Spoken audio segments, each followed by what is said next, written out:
Chapter 5. Beyond the Upanishads. I am not concerned with the miracles happening outside, but only with those happening within me. In my original non-knowing state, I did not know the sense of my being. But all of a sudden, the beingness was felt spontaneously. This is the first miracle. Then in a flash, I observed this enormous manifest world and also my body. Later, I conceived that the entire universe has manifested in the speck of my beingness only. Why not pay attention to these miracles? A lot of miracles happen, each greater than the other. But what about these ones, I repeat? First, there was no message, I am, and also there was no world. Instantly, the message, I am, and this magnificent world materialized out of nothingness. How amazing! This message, I am, is nothing other than the advertisement of the eternal truth. Similarly, the names, titles, and forms of sages, seers, and mahatmas are merely announcements of the same principles.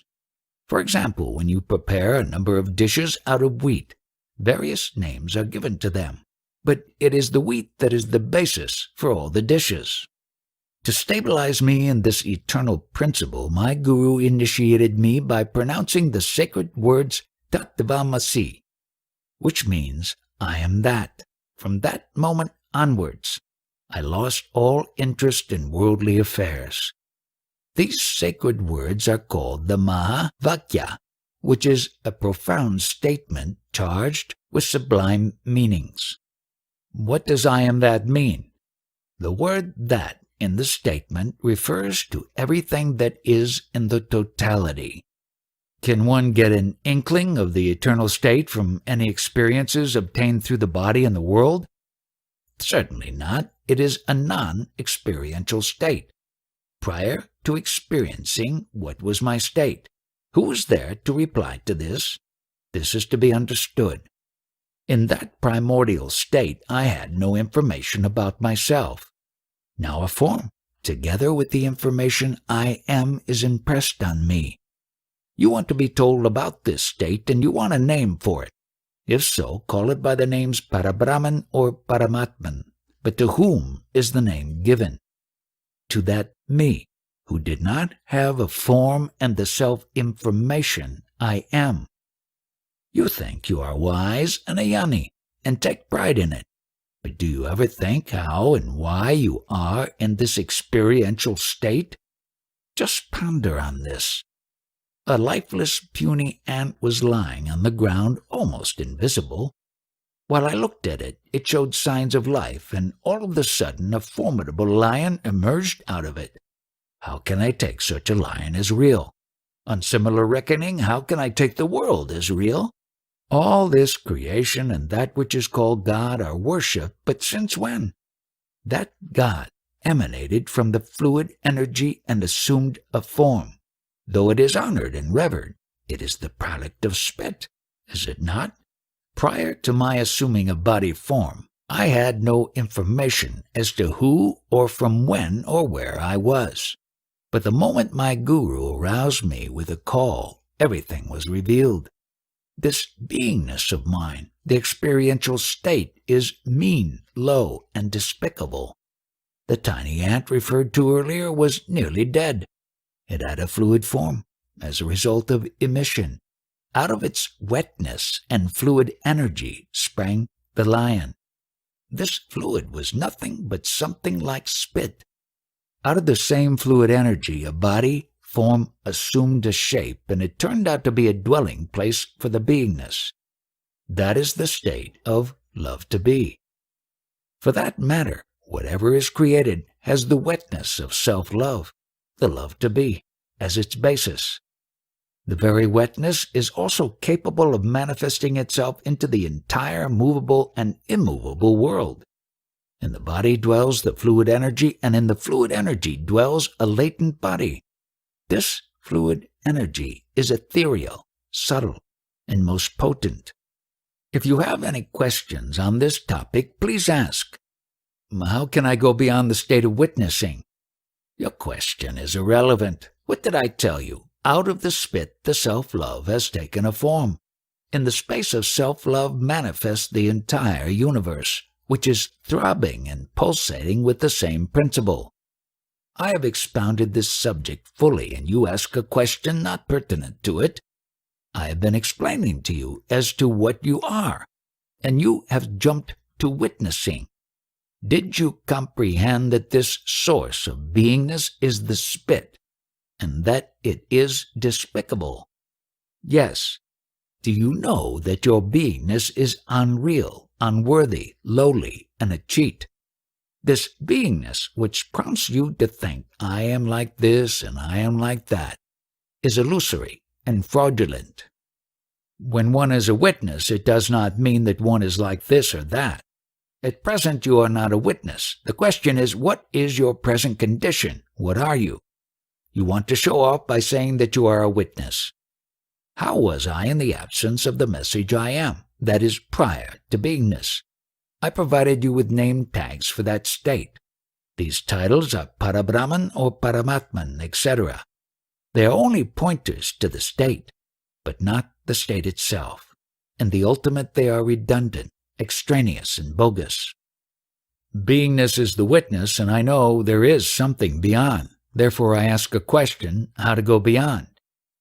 I am discussing about the beingness and its source, so also about the source of the body and the world, while you are talking about the world and its witnessing from the state of beingness. The subject matter of the talk is that people believe in miracles.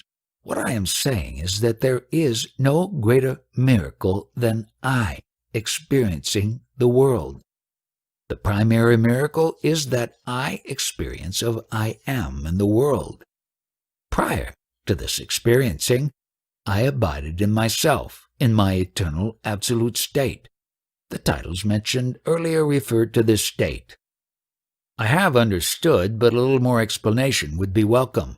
Still more explanations. Then am I not justified in saying that your head is full of sawdust? After meeting my guru, I gave up running after various sages and other gurus and directed my attention wholly upon myself. Only if my beingness is there can the existence of sages and gurus arise. They last and flourish in my beingness, so long as it is there. Without my beingness, that is, without the message I am, my eternal absolute only prevails. That is precisely what I wanted to ask when I said beyond the witness. I am precisely telling you about my state. I am not giving you any other information. Probably you want to acquire knowledge for display and become a pseudo guru. Arising out of the beingness, its play and subsidence are the three states of my beingness: waking, deep sleep, and knowingness. When I talk with reference to me, you should apply it to your own being and fully understand it, since all I said is identically relevant to you also. Now, these immature boys come here for spirituality. What can I say to them? If they insist on obtaining knowledge from me, I shall have to direct them to my sweeper, who can impart elements of knowledge when they do some service here, like sweeping and cleaning. In the hierarchy of gods, there are some demigods who are to be appeased with the offerings of flesh and wine. Such lower deities receive their spiritual powers after serving the higher deities as menial servants. Now suppose one of such deities is angered and wants to wreak vengeance on me. What can she do? At the most, she will crush me under her toes and wipe out this emblem of the three gunas, which is my beingness. But who cares? Because I, the Absolute, ever remain untouched. Have you come here to have knowledge or learn how to become a guru? I am not crazy. Then why did you refer to witnessing? Prior to coming here, I was led up to the point of witnessing. Witnessing what? Everything that appears and disappears. For the purpose of witnessing that fluid, the beingness must be there. Yes. Then where is the question of witnessing and witnessing what? I have indicated to you how the incarnations and births continue to emanate out of the spit, the fluid energy. Apart from that, what are you? Nothing. Therefore, how can I judge anyone as good or bad? I reserve my judgment only for the source of all, the beingness.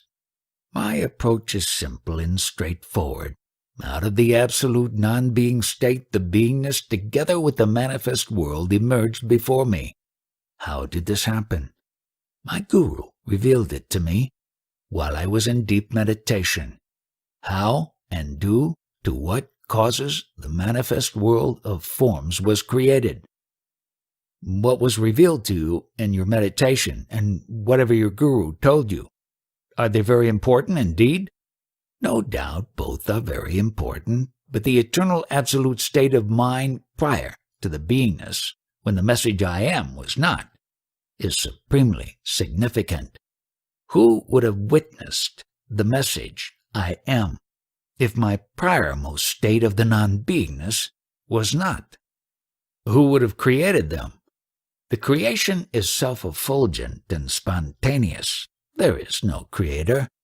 A magnificent tree sprouts out of a tiny seed.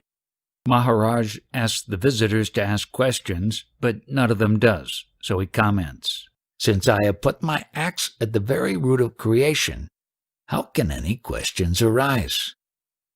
In the Marathi language, the word mula denotes the root of a tree, and with a slight modification in pronunciation, it means child. Just as a splendid tree takes root out of the small seed, a full-blown person is latently rooted in a child and his beingness.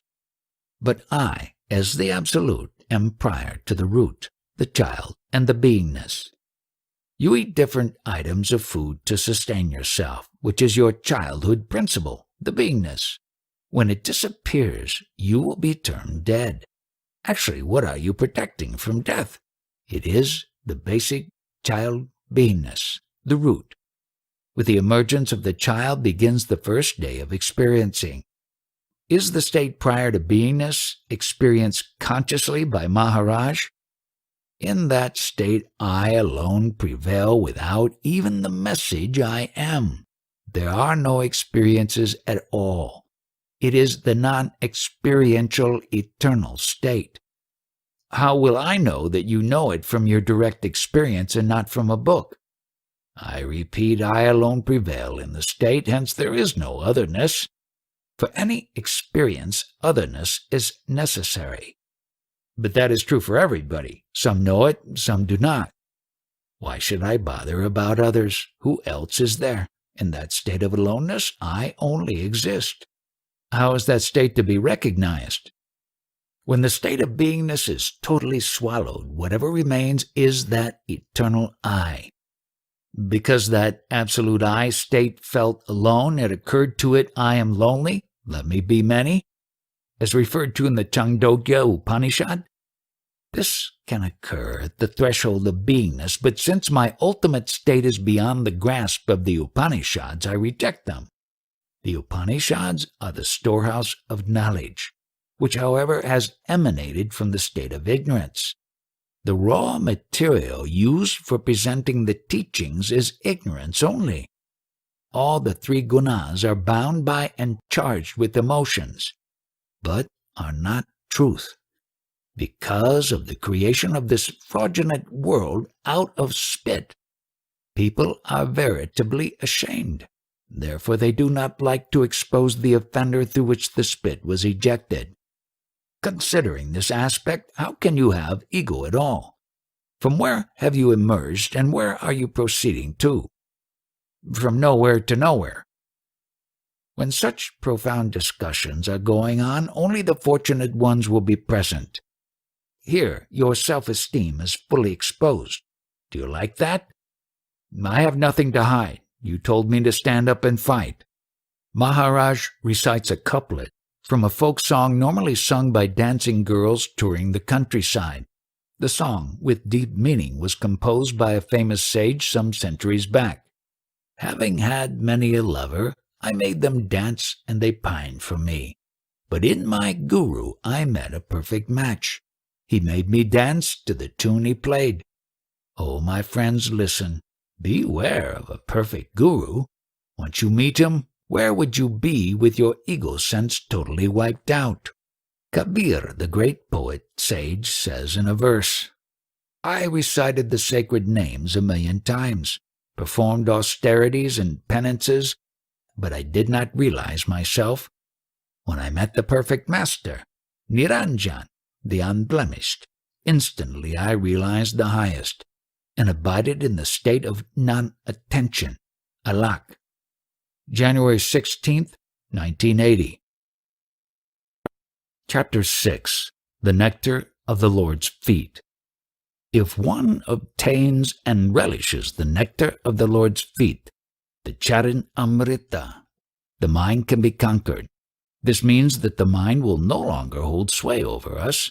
Its mastery, imposed from childhood, will no longer oppress us. This is called manojaya, victory over the mind. But this is made possible only with His grace. Without grace, we cannot relish this nectar. However, only a true devotee, a bhakta, a god, can obtain the charan amrita. But who and what is a devotee? It is nothing else but the consciousness, the sense of being, the knowledge that we are, which has appeared unknowingly and spontaneously in us. The consciousness is the charan amrita, the nectar of the Lord's feet. The entire cosmos in its vibrant, stirring movement is represented by the consciousness, the feet of the Lord, and the whole universe is the body of the consciousness. But what is its relationship with all beings? It dwells in the core of all beings as the knowledge I am, the love to be, the charan amrita. One who drinks the nectar of the Lord's feet is a true devotee. He abides in the knowledge I am. He is godly. Thus, when one sips continuously this nectar, by witnessing the consciousness or the sense of being, one's mind, which assesses and differentiates persons observed as males and females, gradually removes itself from the focus of attention, leaving the consciousness in its innate glory. But how can such a state be attained? Only if one totally accepts the knowledge I am as oneself with full conviction and faith and firmly believes in the dictum, I am that by which I know I am. This knowledge I am is the charan amrita. Why is it called amrita, the nectar? Because it is said by drinking nectar one becomes immortal. Thus a true devotee, by abiding in the knowledge I am, transcends the experience of death and attains immortality. But so long as the mind remains unconquered, the experience of death is inevitable. Although my talks go on and on with many visitors, my standpoint remains unchanged. Why? Because my standpoint is stabilized at the charan amrita. It stays put in the consciousness, the source of concepts and language. Out of it emanates the language from its subtlest formation to the grossest vocal expression, as para, pasyanti, madhyama, and vaikari. If you could just give up all other spiritual efforts and disciplines and absorb yourself in relishing the charan amrita, by abidance in the consciousness, the mind will release you from its clutches. At present, you meekly accept whatever the mind dictates as your own. If the mind goes into silence, where and what are you? Once you subside into the consciousness, the factual state of reality shall be revealed to you with the knowledge that will emanate out of you intuitively, like spring water. This will enable you to discern what is real and unreal, but most importantly, to realize what I am. What am I for myself alone? What is this life? Once these questions are resolved intuitively and the reality emerges, the mind cannot predominate any longer. However, functioning of the mind will go on, but the quality of its functioning will be totally different. One who has attained such a state remains unaffected by any happenings, since the blabberings of the mind can have no effect. And who could be that one? Surely not an individual who is trapped in the mind shell, but that one is the knowledge I am, the consciousness. It is said that we should break off the shackles that attach us to the body and the world. What does that mean? Whatever is seen and perceived is at the bodily or worldly level. An attachment is developed with objects perceived, and then we identify with the body as ourselves and claim the objects as our own. Attachment is the nature of the mind, and it obstinately persists in these attachments. But if you drink the charan amrita by stabilizing in the consciousness, everything will be resolved, and you will be enlightened. You need not go to anybody to clear your doubts. While doing any normal chores and singing bhajans in praise of God and so on, to you I appear to be deeply involved in these activities, but actually I remain apart from myself, bereft of the body and mind sense, and then witnessing of the activities happens to me. I wonder if you have marked this. Many persons are related to me in some way or another. Although seemingly hobnob with them, I am apart from them. For myself, I have fully realized what I am, and right now it is absolutely clear to me what and how I am. But what these persons think they are, only they know. They presume to have acquired knowledge, to have reached a spiritual status higher than others, and so forth. This is bound to be because they are still slaves to their mind. In my case, it cannot happen. I have totally imbibed the nectar of the Lord's feet, the consciousness. At present, all communications and functionings happen through the medium of this nectar, the consciousness. And what is this medium? It is the knowledge I am. It is represented by Lord Vishnu, the highest God who reclines blissfully on the coils of the serpent, Shashas Hayi, and hence it is known as Shashas Hayi Bhagavan. Well, it is nice to have such talks, but to imbibe and realize your essence is very difficult indeed. Why? Because you firmly believe that you are the body and live accordingly, while entertaining fond wishes that you will achieve something good in the world, and later still better.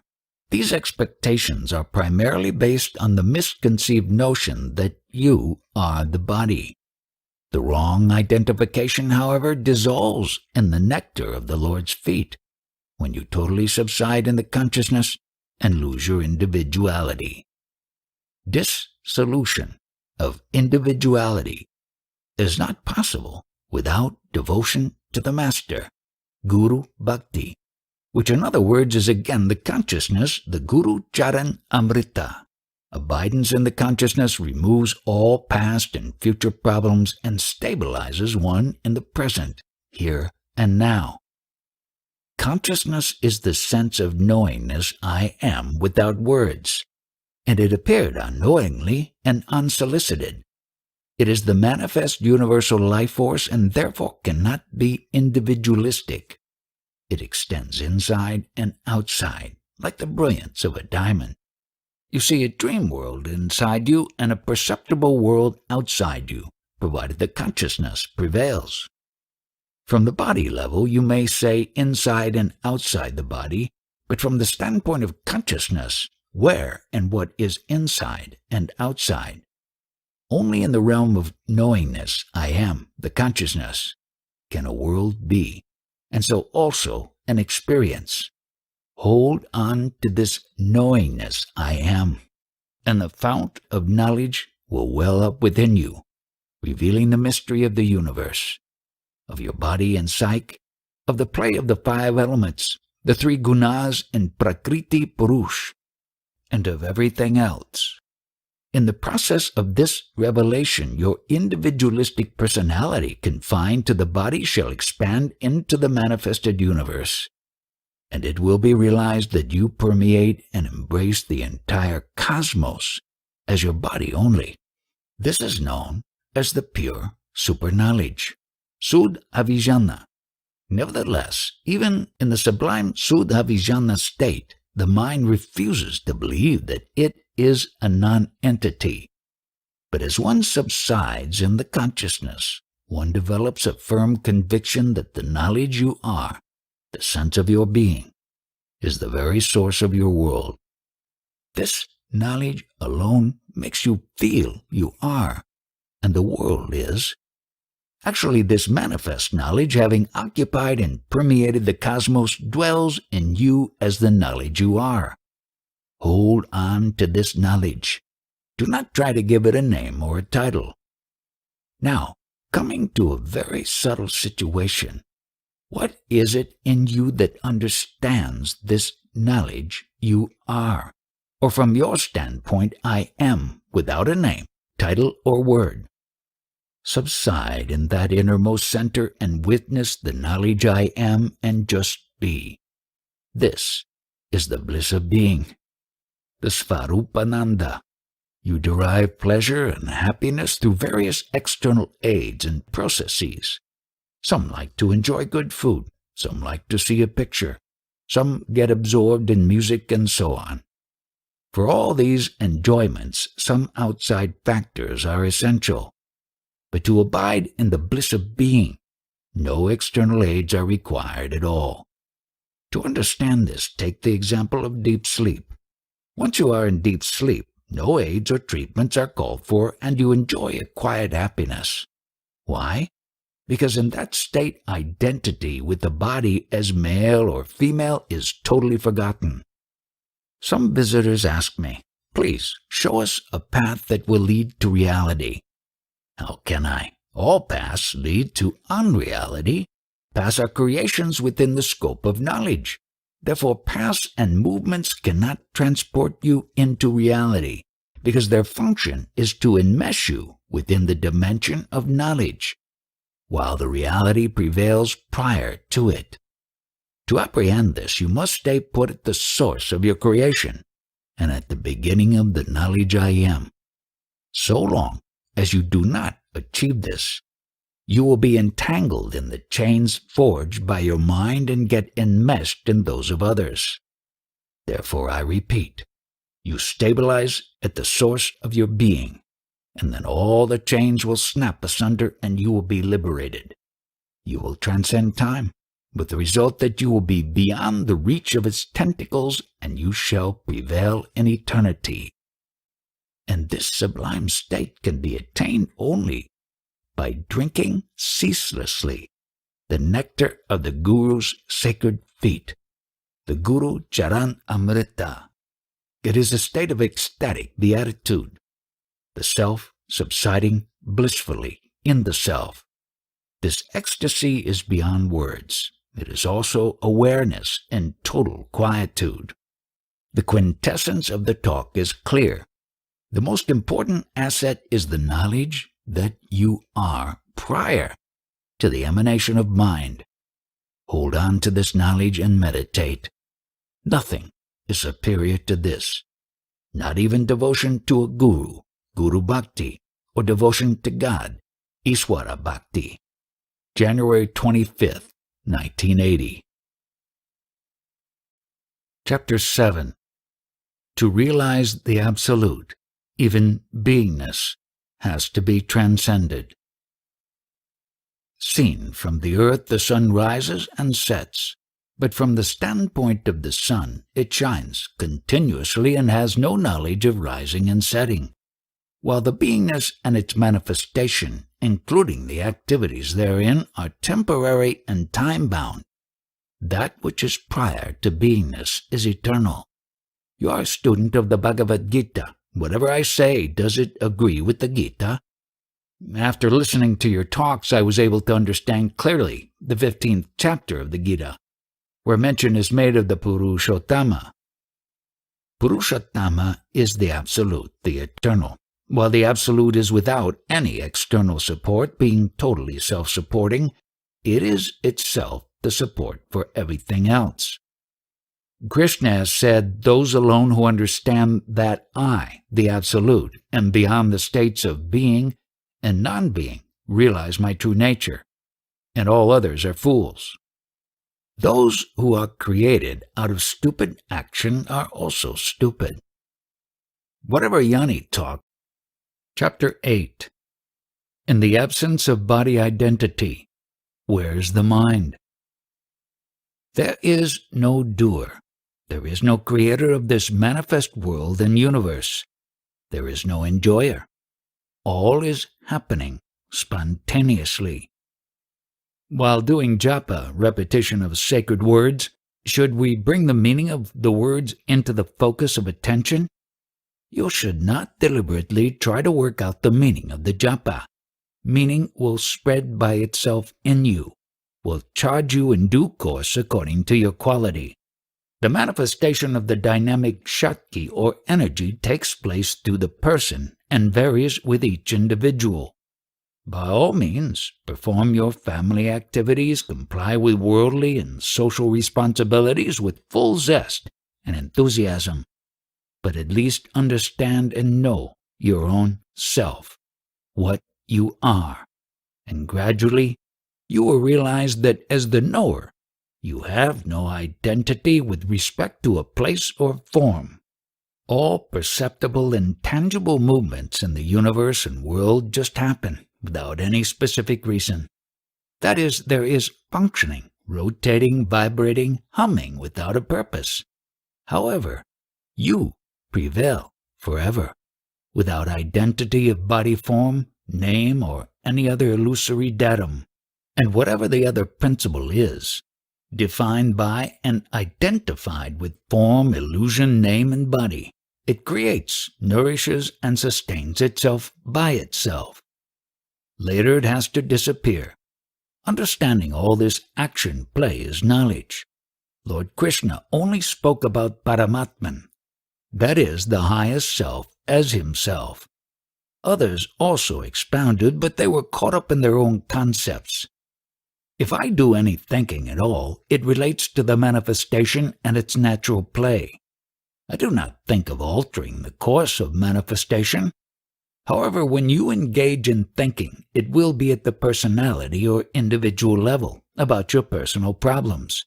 There is nothing to be done. Just find out how this touch of I amness has come about in you. When I talk, there is no feeling that I am talking.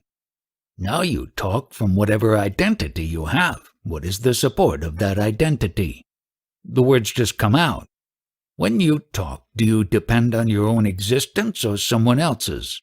On my own identity. This beingness of self is of short duration. It is experienced for a short time only. But the one that experiences the beingness exists forever. You must realize that the experiencer you is the ever-present existing principle. From what identity are you going to talk? Since I have absolutely no desire to talk, it does not come from the former. I want a precise reply to my question. Why do you utter some irrelevant words? Again, I repeat my question. Are you talking from the standpoint of the short-duration beingness or the eternal? There is no personal I that is talking. Do not give me that. I accuse you that you alone are talking. Are you talking from the temporary position or the permanent one? Not from the temporary position. You are not telling the truth. It is my experience that no I is talking. When you say that I, the person, is talking, it is not true. You are silly to say this, as the true knowledge has not been revealed to you. Are you going to give me the information from the standpoint of the temporary phase or the other? You do not seem to understand my question.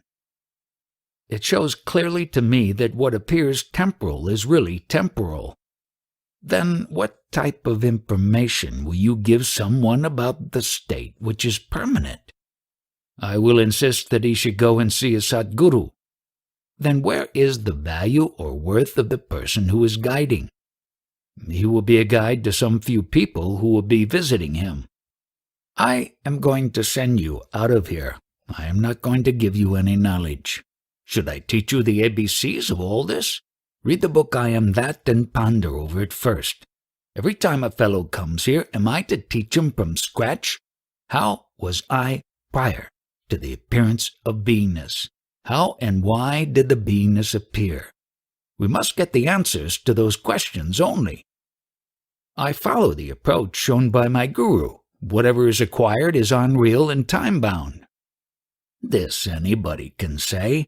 How did this body and beingness arise? I want to know that. I have not decided what I should talk about. Whatever is imbibed by me will express itself.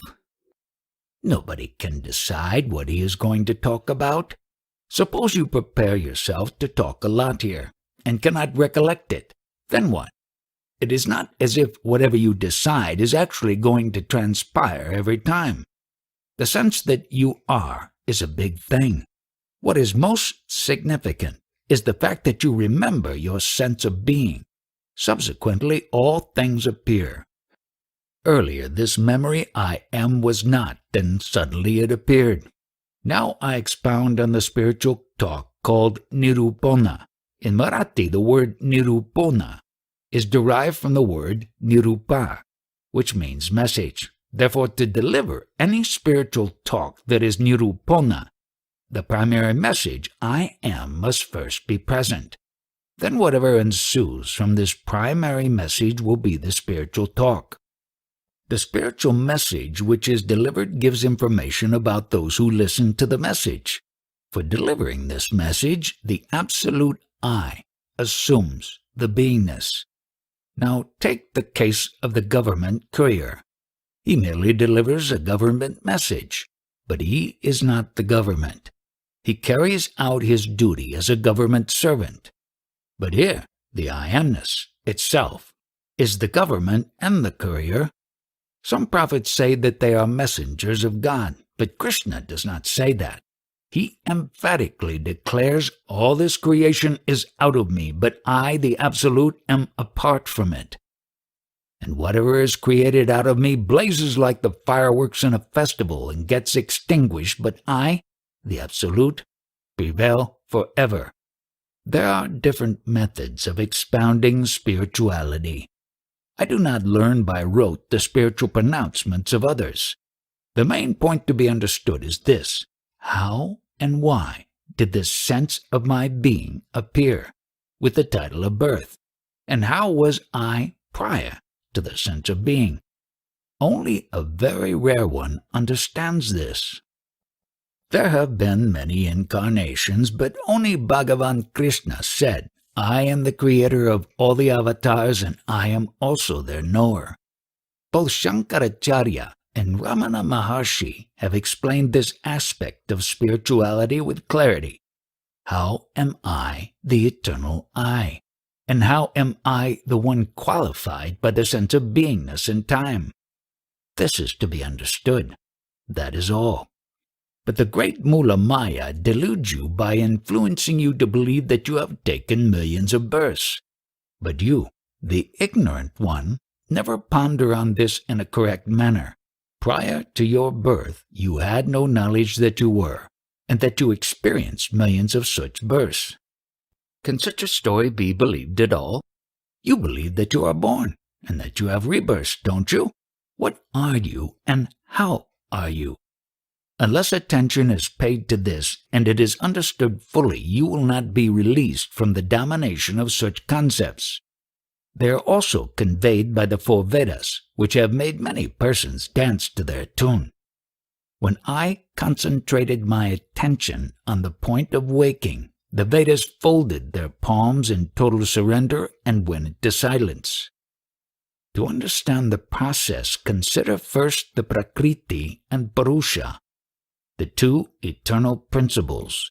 As a result of their interaction, the 5 great elements and the 3 gunas have emerged: space, air, fire, water, together with sattva, rajas, and tamas, formed the earth, making it ready for further development. On the earth grew vegetation, and when the juice of the vegetation took body form, the dormant principle of beingness also appeared in it. The 5 elements have no inkling of their sense of being. The beingness is manifested in body form during the 5 elemental process. From then on, rules, regulations, rituals, etc. were formulated. Now that eternal principle, which did not know its existence, is manifest through millions of forms. Before the birth, neither that principle nor the parents knew each other.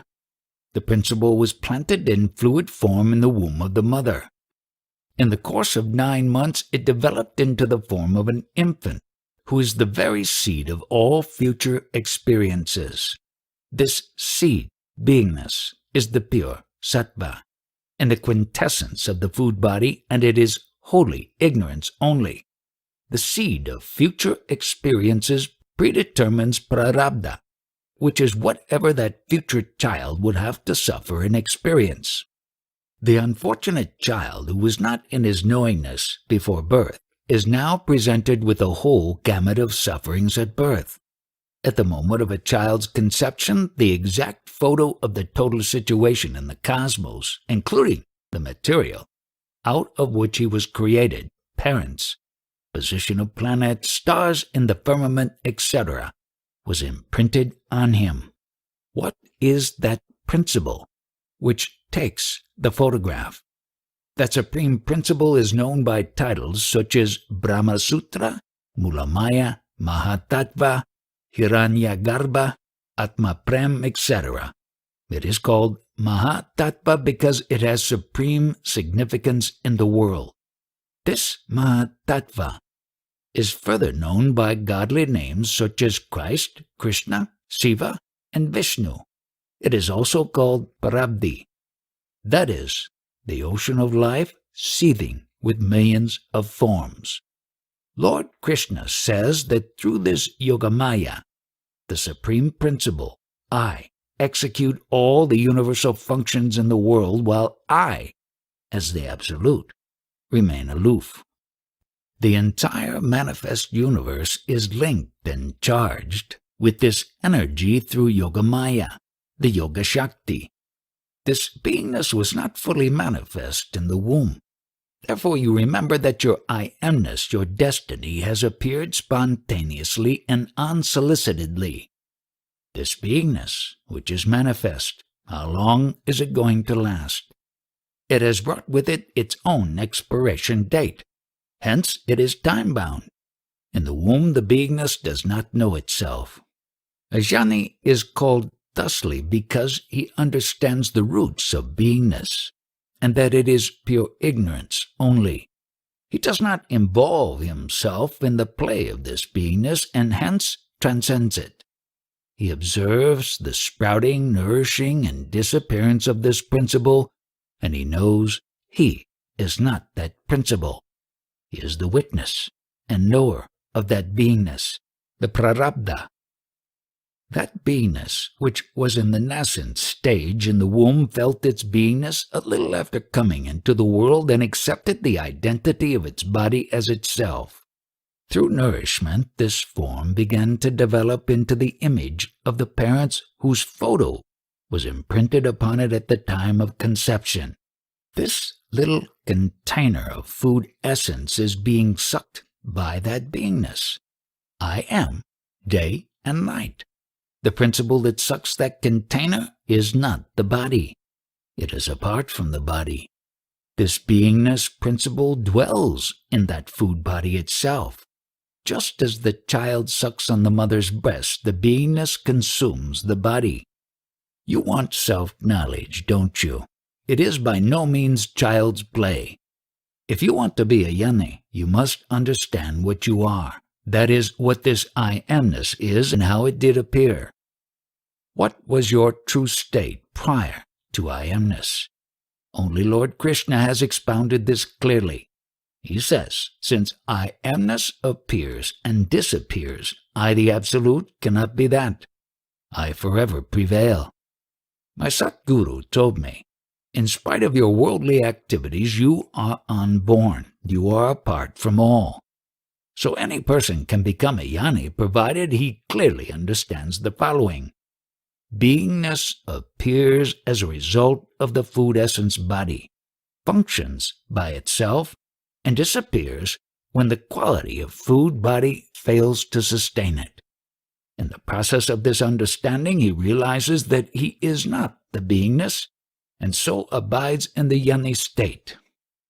There have been so many incarnations who claimed the highest spiritual status, but they got stuck in concepts gathered from outside themselves, either by listening or by reading books. To conduct any worldly or spiritual activities, words are necessary.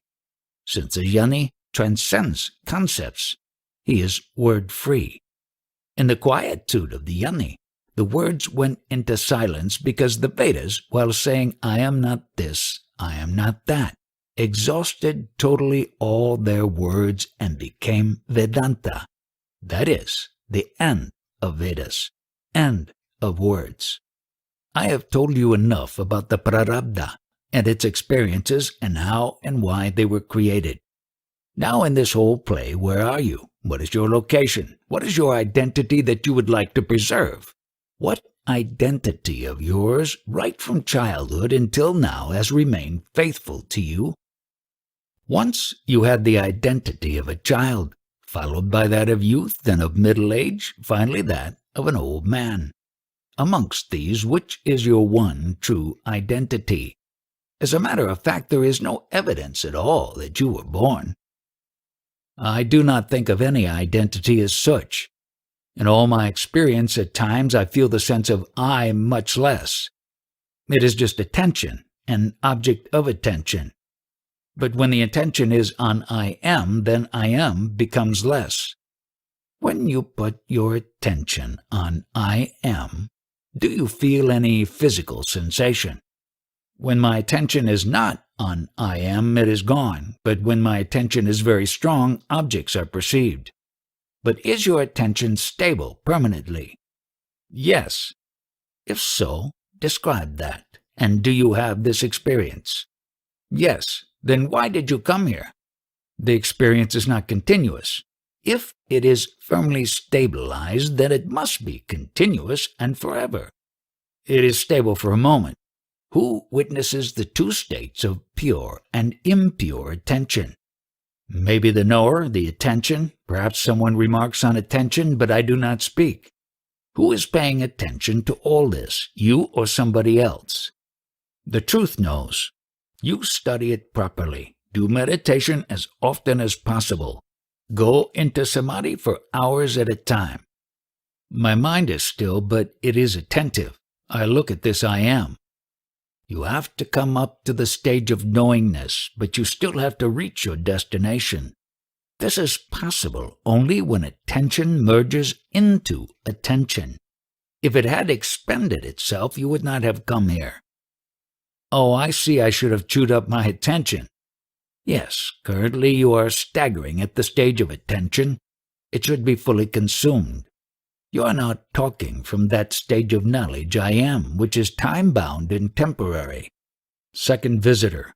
Objectless attention. Could it be that? Can that attention be without an object? If attention is there, the object is also there. When attention and its object fade out, then can one attain samadhi? Who is the knower of it? You are laying a bait for me. Talk for yourself. Second visitor. My mind is very still, and it is not moving towards any object. It seems to be a stillness of mind, a quietude. This is a result of my experiences here. What did he say? When something comes to feel that attention, my stillness is broken, and the sense of I am comes into being. At that moment, my mind looks out towards the object, so that the object and the sense I am arise at the same time. You appear to be talking from the body-mind state. I am talking from the no-mind state. The mind persists so long as the body identity is there. When this is gone, where's the mind? The waking state, deep sleep, and beingness are titled by the term birth, and it is a temporary phase. But don't I have to investigate the body-mind from that state in order to know it? Am I a kindergarten teacher that I should start from A, B, C? That is the body-mind state? My talk begins from the prarabdha and the root of beingness. I don't deal with body-mind. January 31st, 1980. Chapter 9. Through the touch of beingness, the entire cosmos arises. Whatever is seen and felt in totality, space-like, is universal manifestation, the Brahman. But forms emanated, and these are felt as separate and isolated from each other. For a jnani, everything is the Brahman, its expression only. Each living being has the sense of presence. This sense identifies itself with the body form and thus functions in the world. The sense of presence of being has tremendous potential, particularly in the human body, because the body's senses in this species are developed to the highest degree. This sense of being, which is consciousness, has the capacity to realize its true nature and abide in the Iswara state, that is, the godly state. The ancient scriptures, the four Vedas, have affirmed the sense of being as the pure Brahman only, which is also vouched for by the sages and saints. The spray of the ocean contains innumerable droplets, but they are the ocean only when not separated from the ocean. On separation, they are individual drops. Nevertheless, the salty taste of the water, whether of the ocean or of its droplets, is the same, just as the salty taste is present in the entire ocean. The beingness or the sense of I am in the human form has the inherent capacity to be all-pervading. But having conditioned and thereby limited itself to the body form, it is interested only in protecting and preserving the body. As a result of the arising of body forms, the manifest consciousness apparently was fragmented. But this fragmentation should be viewed only with respect to the body forms because, in actuality, the consciousness prevails, both within and without the bodies. The mind is the outflow of the five vital energies in the body, known as the Pancha Pranas. It glorifies in and gloats over the impressions, the samskaras, which are received from the outside through the body's senses. But the mind can purify itself in the association of sages and saints, who for this purpose commend the practice of chanting the sacred names of God, doing penance, etc. As a matter of natural phenomenon, the pure dynamic Brahman unknowingly wears various bodies, like garments, and then functions through them. This results in perception of the world taking place through the senses of the bodies. But into the bargain, the indwelling principle, that is the sense of I amness, embraces the body as itself and acts and responds to the dictates and demands of the body. But in spite of all these distortions and modifications, the sense of I amness remains unchanged in its inherent nature. The very moment that this pure, dynamic Brahman, which is the motive force behind the body's functioning, discontinues its impetus, the body goes into disorder, commonly termed as death. Thus, the consciousness does not go anywhere. Merely its functioning through the dead body is extinguished then and there, and the pure, dynamic Brahman remains unaffected. As long as the sense of being, or the consciousness dwelling in the body, does not realize its true nature, it is bound to identify with the body and all its actions by claiming doership. But as a result of this claim, it is subjected to intense suffering when the body goes into disintegration and approaches death. In a healthy body, movement of the vital breath is clearly felt. But when death occurs, the vital breath quits the body and movement stops instantly. However, in the case of the Brahman, there is no question of movement at all, and it continues to be omnipresent. The point to be clearly understood is that when a body dies, this basic principle, the pure Brahman, does not leave and proceed anywhere as an individual entity simply because it ever pervades everything and everywhere. But at the moment of death of the body, its expression through that body subsides then and there only. When a musical instrument is played, the sound emanating from it fills the space around. But the moment the instrument stops playing, the sound does not travel anywhere. It diminishes and comes to an end. At present, this body form is the product of the 5 elements. These elements are created out of the Atman. But how does one recognize this Atman? It is by understanding the knowledge I am, the Atman Jnana. Just as space is all-pervading, so the knowledge I am is all-pervading, limitless, and infinite. How strange, such a supreme principle is treated as though it is a body. All the sufferings are due to this mistaken identity.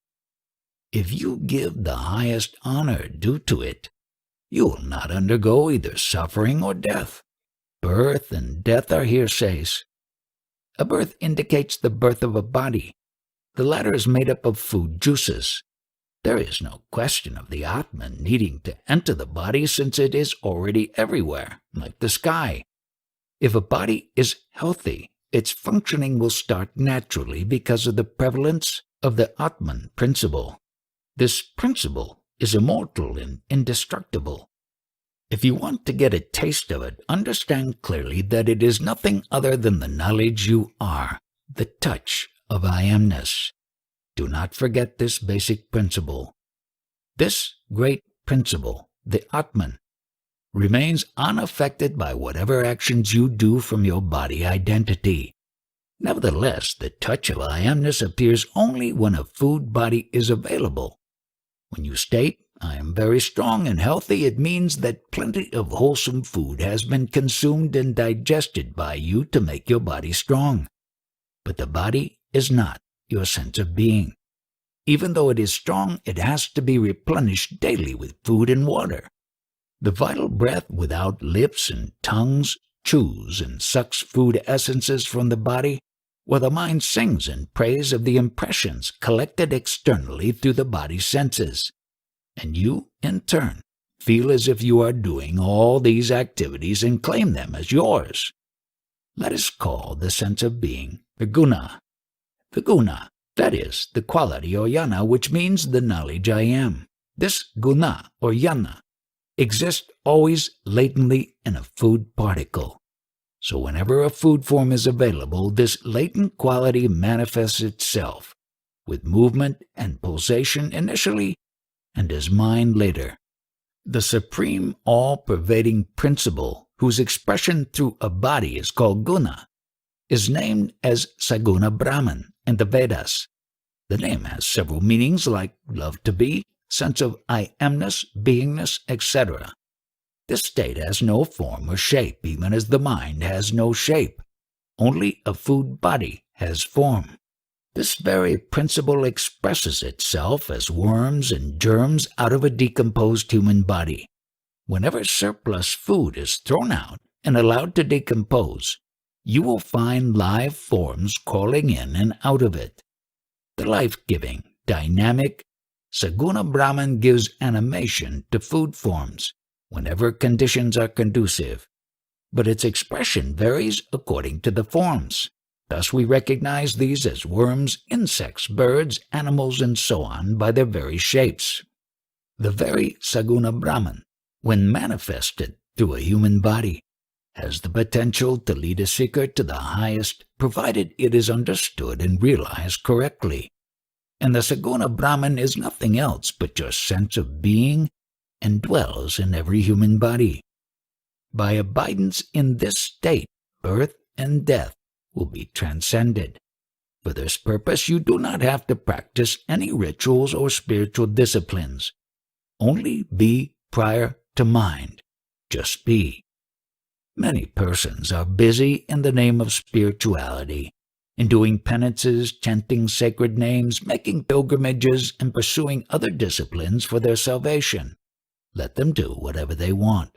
Probably they are required to cleanse away the sins of their past births according to their prarabdha. If you happen to come across a sage who has realized his true nature, you will not be required to do anything in the way of spiritual disciplines. This is because through his teachings, he will reveal your true nature, as by placing a mirror before you. Many so-called sages move from place to place propagating their spiritual knowledge. But why should I roam about and where? In my true state, I am everywhere. This will be realized by you also when you abide in the knowledge I am. You go to your uncle or cousin because you are related to them through your body. But if you are everywhere, why should you go about? If you imbibe fully whatever I have expounded, no more spiritual disciplines will be required of you.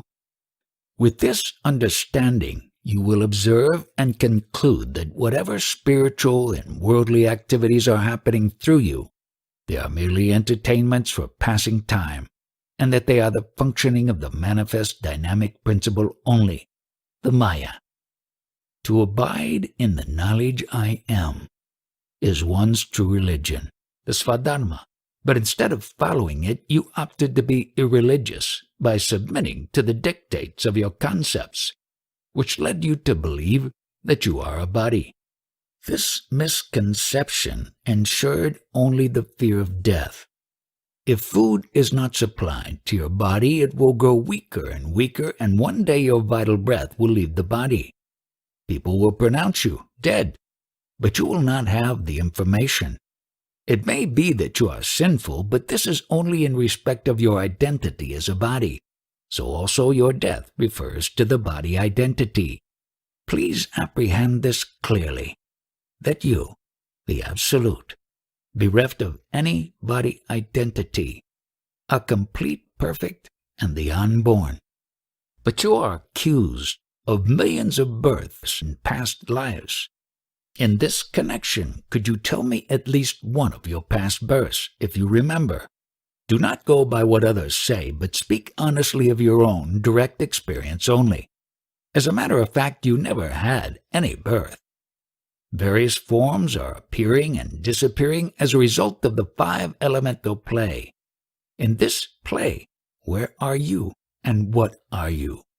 And where is the question of your coming and going? What are these religions and cults? Are they not merely the propagation of the fond ideas of sages and prophets to whom certain spiritual concepts occurred?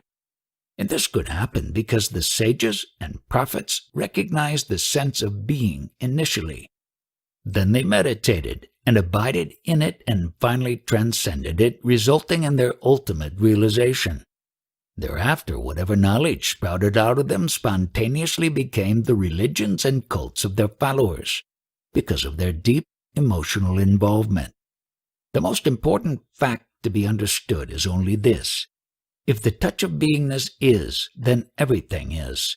If the beingness is not, the world is not, the cosmos is not, and nothing is there. Have you any questions now? You talked about the beingness sustained by the food body and about the dynamic manifest consciousness. Are they the same? Both mean the same. There is no form or shape for this principle, just as the vital breath has no form, which is, however, dynamic and pulsating.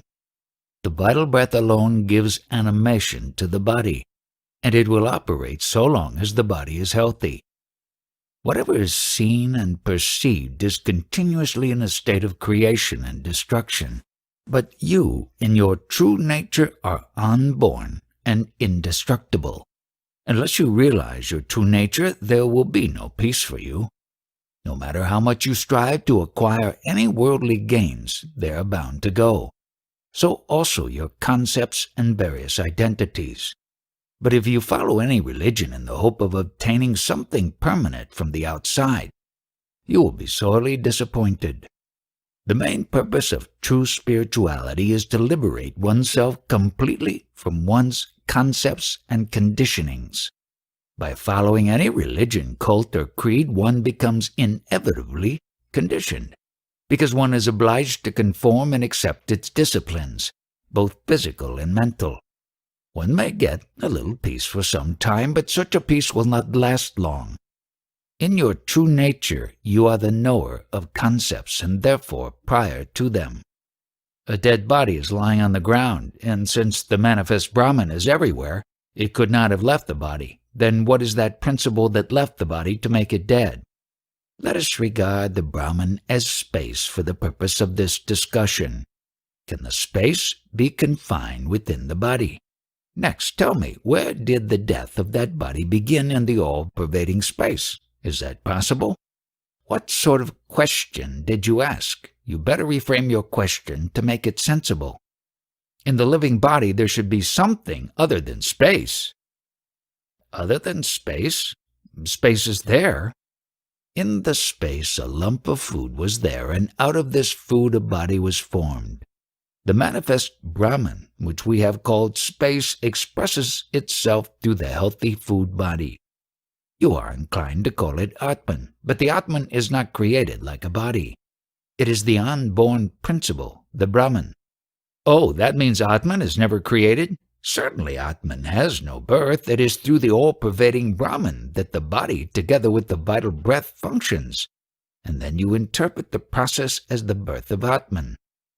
All this expounding is only for those who have a genuine urge to understand spirituality. For others who are anxious to better their worldly lives, worshipping of various gods is recommended. When a healthy body and vital breath, prana, function together, the sense of beingness expresses itself by putting into operation the limbs and senses of the body. This expression is an advertisement which declares the eternal existence of the ultimate principle, the Absolute, the Para-Brahman. When the body dies, the sense of beingness disappears, and so there is no advertisement of the Absolute through the dead body. Nevertheless, the Absolute continues to prevail as ever. That is what I want to know. A seeker was advised by a guru with the words, "Look back." And the simple-minded seeker looked behind, taking the command literally, so the guru told him again, "Understand the meaning underlying the words. Understand your state prior to the present one. Go to the source. Look back. Recede. You accept a concept, then stop at that. Thus your spiritual progress stagnates at the conceptual level.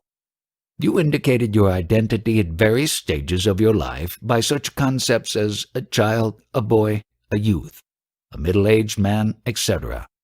But which conceptual identity of yours remained faithful to you? All the identities in the course of time proved illusory. Even the very principle behind the identities, that is the sense of your beingness, will prove illusory. Since it has appeared, it has to disappear.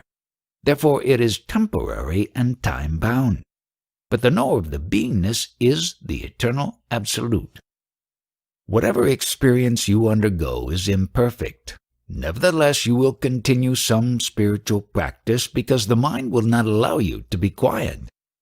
For the purpose of acquiring knowledge and to know the Brahman, you meditate on something. But what is your identity as a meditator? You are neither the meditation nor the object of meditation. Whatever it may be, you, which is apart from meditation and its object, are the perfect, the totality, the eternal Absolute. February 2nd, 1980.